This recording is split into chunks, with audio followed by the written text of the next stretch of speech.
কোথায় আছেন ওবায়দুল কাদের? ৫ই আগস্ট পরবর্তী ৩ মাসই বা কোথায় ছিলেন? তার দল কি জাতির কাছে ক্ষমা চাইবে? বিস্তারিত জানতে দেখুন এই ভিডিও।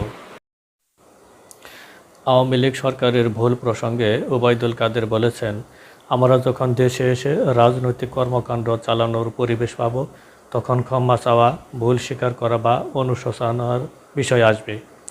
বিবিসি বাংলার সঙ্গে একান্ত সাক্ষাৎকারে তিনি এসব কথা বলেন। ওবায়দুল কাদের বর্তমানে ভারতের কলকাতায় অবস্থান করছেন। ওবায়দুল কাদের দাবি করেছেন, জুলাই গণ অভ্যুত্থানের পর ৩ মাস তিনি বাসা বদল করে করে আত্মগোপনে ছিলেন। শেষ পর্যন্ত গত বছরের নভেম্বরে তিনি নিরাপদে দেশ ছেড়েছেন। ছাত্রদের সেই আন্দোলনে নিজেদের কিছু ভুল এবং পরিস্থিতি নিয়ে তাদের মধ্যেও আলোচনা রয়েছে বলে উল্লেখ করেন তিনি। একই সঙ্গে তিনি বলেছেন, তাদের সরকারের পতনের আন্দোলনে গণ অভ্যুত্থান বা গণ উত্থান বলা সঠিক হবে না। এতে উত্থান হয়েছে সাম্প্রদায়িক শক্তির। পতনের আভাস কি পেয়েছিলেন? এ প্রশ্নের জবাবে তিনি বলেন, ৫ই আগস্ট তিনি জাতীয় সংসদ ভবন এলাকায় সরকারি বাসভবনে ছিলেন। তিনি সেদিন যখন ঢাকামুখী মিছিলের খবর পান, তখন সংসদ ভবন এলাকাতেই অন্য একটি বাড়িতে গিয়ে আশ্রয় নিয়েছিলেন। সারা দেশে জুলাই আগস্টে ছাত্র জনতার অভ্যুত্থানের সংঘাত সহিংসতার ঘটনা ঘটে। রাজপথের পরিস্থিতি দেখে বাসভবন থেকে সরে পড়ার বিষয়টা যে অনুধাবন করতে হলো, কাদেরের কথায় সেটা স্পষ্ট হয়েছে। তিনি এক পর্যায়ে জানতে পারেন যে সেনাবাহিনী প্রধান জেনারেল ওয়াকারুজ্জামান বেতার টেলিভিশনে ভাষণ দেবেন। এ প্রসঙ্গে তিনি বলেন, সে খবরটি পেয়ে আমার বাইরে যাওয়ার সুযোগ ছিল না। সংসদ ভবন এলাকাতে আর একটা বাড়িতে আমি আশ্রয় নিয়েছিলাম। সংসদ ভবন এলাকায় অন্য একটি বাড়িতে যখন আশ্রয় নেন মিস্টার কাদের, তখন সঙ্গে তার স্ত্রীও ছিলেন। এক পর্যায়ে সেই বাড়িও আক্রান্ত হয়। তখন স্ত্রী সহ তিনি আশ্রয় নিয়েছিলেন বাথরুমে। ওবায়দুল কাদের বলেন, আমি একটু অনুন্নপায়ী হয়ে বাথরুমে গিয়ে আশ্রয় নিয়েছিলাম। সেখানে অনেকক্ষণ থাকতে হয়েছে। একটা পর্যায়ে বৈষম্য বিরোধী ছাত্র আন্দোলনের নামে যারা সেদিন এসেছিলেন আমাদের বাসাবাড়ি আক্রমণ করতে, অনেকে ভাঙচুর লুটপাট করেছে। একটা বীভৎস অবস্থা। ঘটনার বর্ণনায় তিনি এও বলেন, এরা যখন সারা ঘরের সব কিছু লুটপাট ভাঙচুর করে, এতক্ষণ ধরে আমার ওয়াইফ তাদেরকে বাথরুমের দরজায় দাঁড়িয়ে বারবার বলছিল আমি অসুস্থ। তারা প্রথমে বিষয়টিকে বিশ্বাস করে, তারা অগ্রসর হয়নি। কিন্তু শেষ পর্যন্ত যেটা বাস্তবে দেখলাম, ভেতরে যে কমোড এবং বেসিন, এটা তাদের টার্গেট। সেজন্য তারা জোর করে ঢোকার চেষ্টা করেছিল। তো আমার ওয়াইফ আমাকে জিজ্ঞেস করলো কী করব। আমি বললাম খুলে দাও। কাদেরের বর্ণনায়, বাথরুমের দরজা খুলে দেওয়ার সঙ্গে সঙ্গে পরিমরি ছুট। অনেকেই ঢুকে পড়ল। তারা হঠাৎ আমার দিকে তাকিয়ে, তাদেরকে দেখলাম যে বিস্ময়ে ভরা চোখ, অবাক বিস্ময়। তারা আমার দিকে তাকিয়ে আমাকে জিজ্ঞেস করলো, আপনার প্রধানমন্ত্রী তো চলে গেছে, আপনি জাননি? আমি তখন নির্বাক, আমি কিছু বলিনি। কাদেরের দাবি, এক পর্যায়ে তাদের মধ্যে একটা বিভক্তি দেখলাম। একটা গ্রুপ বলছে যে না, ওনাকে জনতার হাতে তুলে দিই। আবার কেউ কেউ বলছে সেনাবাহিনীর হাতে তুলে দেই। শেষ পর্যন্ত আন্দোলনকারীদের সেই দলটি কাদেরের শার্ট পাল্টিয়ে এবং মুখে মাস্ক দিয়ে তাকে নিয়ে রাস্তায় নামলো। তারাই তাকে ও তার স্ত্রীকে একটা ইজি বাইকে নিয়ে রাস্তায় মানুষের ভিড় থেকে রক্ষা করলো বলে দাবি করেন তিনি। রাস্তায় লোকজনের ভিড় বেশি। আমার চাচা চাচি অসুস্থ, হাসপাতালে নিয়ে যাচ্ছি, কথা বলে বলে বিভিন্ন জায়গায় বুঝিয়ে সুঝিয়ে আমাদেরকে নিয়ে গেল। আমরা বিপদমুক্ত হলাম। একটা পর্যায়ে যারা আমাকে রক্ষা করতে চেয়েছিল তাদের সংখ্যার আধিক্যটা লক্ষ্য করলাম এবং তারা শেষ পর্যন্ত জয়ী হলো।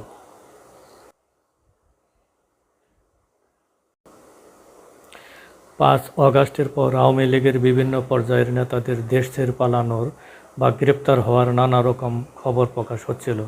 কিন্তু ওবায়দুল কাদের সম্পর্কে সঠিক কোনো তথ্য কোথাও পাওয়া যাচ্ছিল না। ভারতসহ বিভিন্ন দেশে অবস্থান নেওয়া দলটির অন্য নেতারাও তার সম্পর্কে সঠিক কোনো তথ্য দিতে পারেনি।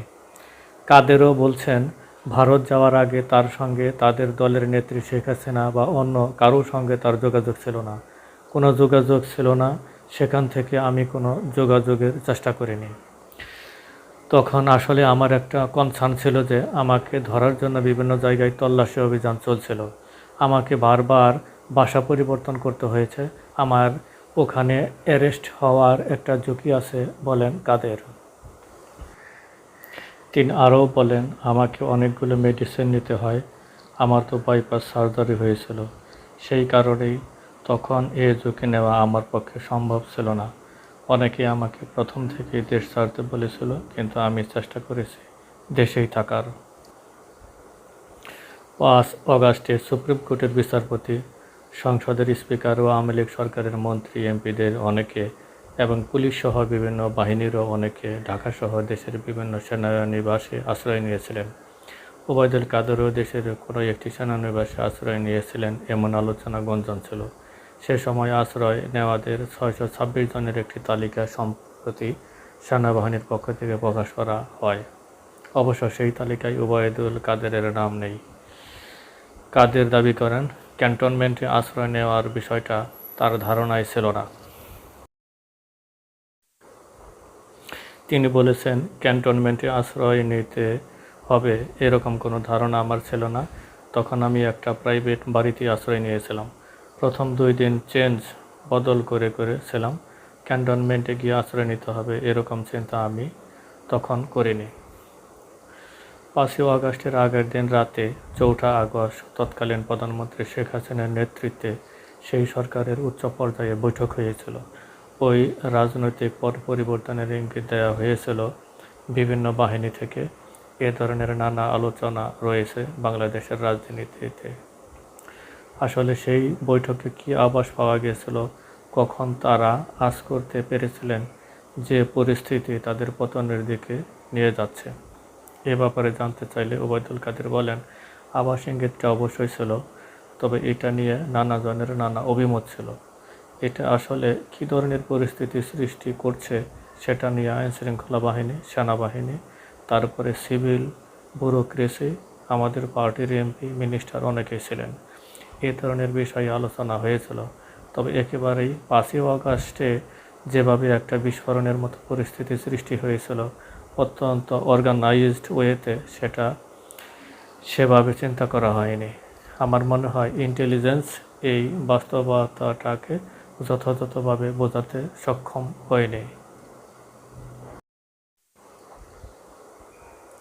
একদিকে ছিল বাহিনীগুলোকে দিয়ে আন্দোলন দমনের চেষ্টা, অন্যদিকে আওয়ামী লীগ ও ছাত্রলীগ সহ অঙ্গ সংগঠনগুলো মাঠে নেমেছিল।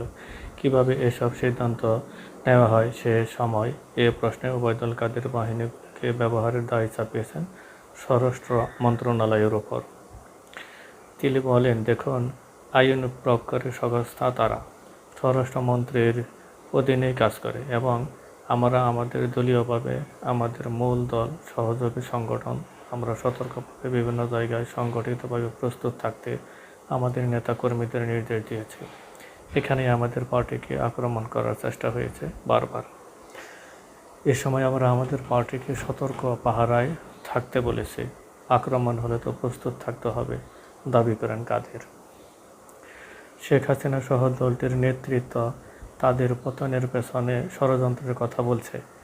এই তথ্যের উপর ভর করেই তারা ঘুরে দাঁড়াতে চাইছে।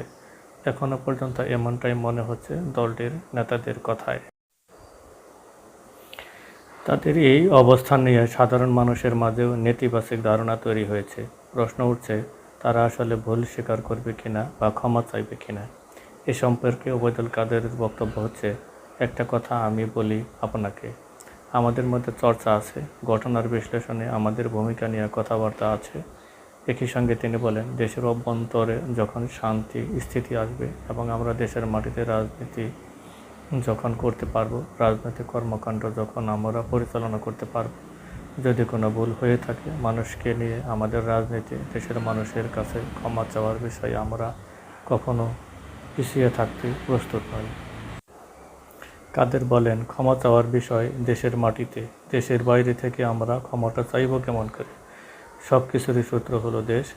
দেশের মাটিতে বসেই আমরা যদি কোনো কিছু অনুশোচনা, ক্ষমা এসব বিষয় যদি থাকে, তাহলে অবশ্যই আমরা দেশের মাটিতেই আমাদের যে বিশ্লেষণ, আমাদের যে রাজনৈতিক চিন্তাভাবনা, তার প্রতিফলন অবশ্যই হবে। তথ্যসূত্র, বিবিসি বাংলা।